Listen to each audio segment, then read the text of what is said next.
voorzetsels, prepositions. These are those small little words that jump in out of nowhere and can cause a headache if they are not used correctly. Unfortunately, it's one of those things that you simply have to learn. So what we're going to do in this lesson is go through a couple of fixed expressions with prepositions that you have to learn off by heart, and these will come in very handy in your writing. Wat jy moet onthou van voorsetsels, dit is vaste verbindinge. It's fixed expressions, so you will always get some prepositions that only go with certain words. So dit is 'n vaste verbinding met 'n selfstandige naamwoord of 'n bywoord of 'n voornaamwoord. So it's either with a noun or with an adverb or with a pronoun. So the first one that we're going to work with is on. En dit is dan om jou, as ons sê, jou blootstel aan, which basically means to present something to you, to expose you to something, to expose you to something. So can you see in English it's to, in Afrikaans it's on. So you can't work between English and Afrikaans with prepositions. Te danke aan is thanks to. Aan iets dink is to think of something. En 'n gebrek aan is a lack of something. Reg.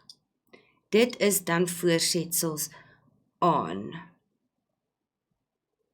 Die volgende een is by.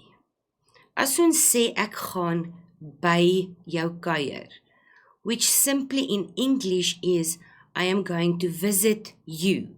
So in English we don't even have a preposition. By voorbaat dankie is at the end of a formal letter where you say thanking you in advance.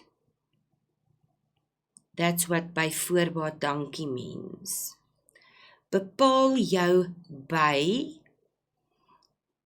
is basically to stick to something or to focus on something.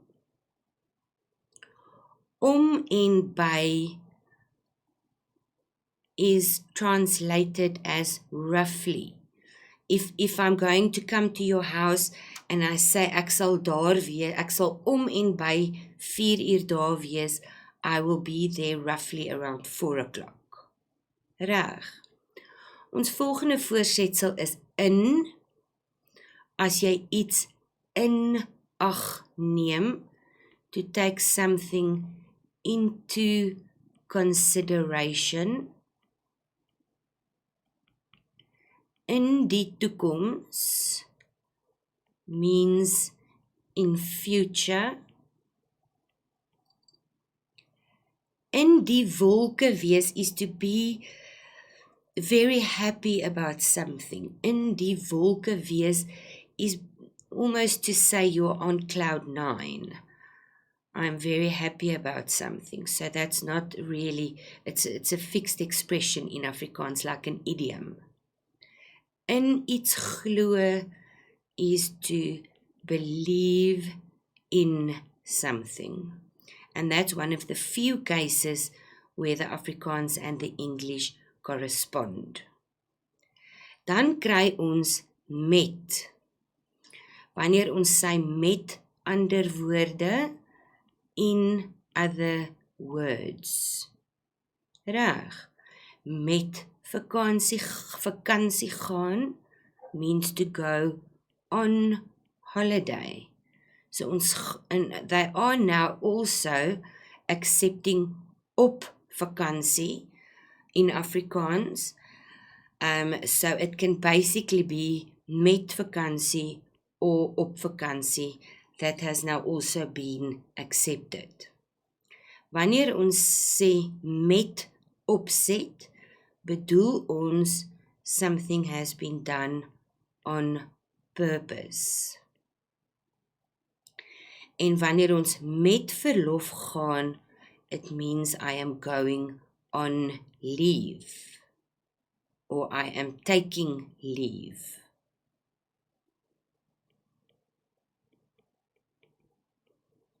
Taking leave. Ons volgende voorsetseltjie is oor. Ek bekommer my oor. I am concerned about. Wanneer 'n mens oor iets praat, to talk about something. Bly wees oor, to be happy about something. En oor iets kla is to complain about something. Reg. Dan kry ons op. Wanneer 'n mens inteken op 'n koerant, you subscribe to a newspaper. Op die hoogte wees basically means to know what's going on. Op kantoor wees means you are in your office or at the office. En op jou perdjie wees is another idiom and it means to be upset. As jy op jou perdjie is, it means that you are upset about something. Van. Jy is kort van draad. Is another idiom. It means that you have a short temper. Familie wees van means that you are family of somebody. In plaas van, instead of, en van plan verander is to have a change of plans. Reg. Dan die laaste twee wat ons hier gaan bespreek is per en dit sal basies net vir hierdie twee gebruik word. Vir reis gaan ons sê ek reis per motor means that you are traveling with a car. Per ongeluk means by mistake. Goed, reis, if you are traveling in a car or something, per motor, jy gaan ook sê, jy het gereis jy gaan met 'n fiets ry, jy gaan met 'n vliegtuig vlieg, so motor is eintlik die enigste een wat jy sê per motor. En dan die laaste een is te.